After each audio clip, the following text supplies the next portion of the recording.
ដែលល្អហាមអូនមុននឹងធ្វើអ្វីត្រូវសួរបងសិនជីវ៉ាមិនឲ្យរូបអូនផ្ដេសផ្ដាសឡើយណាត្រូវចាំថាអ្វីជីវ៉ាគឺជារូបបងរូបបងស្រឡាញ់រូបអូនខ្លាំងណាស់ចង់ប្រាប់ថាខ្វះមិនបានតែសុំត្រឹមយ៉ាងគឺបងចង់បានសេរីភាពមិនចង់ឲ្យអូនមកដាក់គំនាបលើជីវិតបងអាចរួចមានស្រីបានតែអូនមិនអាចមានទេបងអាចកុហកមានមេតែអូនមិនអាចធ្វើទេក្រុមពេលឬស្មងបងក្របពេលទៅត្រង់ប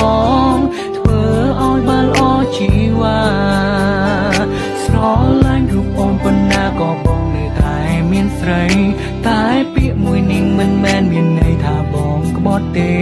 ត្រឹមកុំដល់អារម្មណ៍ពេលឈ្លោះនឹងមាសមេ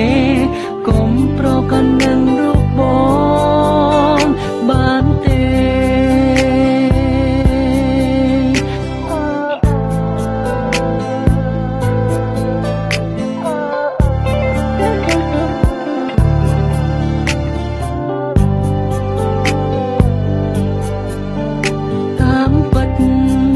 ពេលខ្លះក៏គិតថាខ្លួនឯងសែនចោមសៀសងសារល្អតែមិនកែមានឆ្លៀតចង់តែពីស្រីផ្សេងបើសិនថ្ងៃណាអូនតន់ជន់កែងបងនឹងស្រីផ្សេងទូត្រូវប្រឈមមុខគ្នាបែកឆ្វេងក៏បងមិនលែង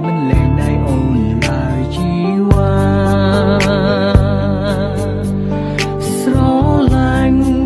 រូបអូនខ្លាំងណាស់ចង់ប្រាប់ថាខ្វះមិនបា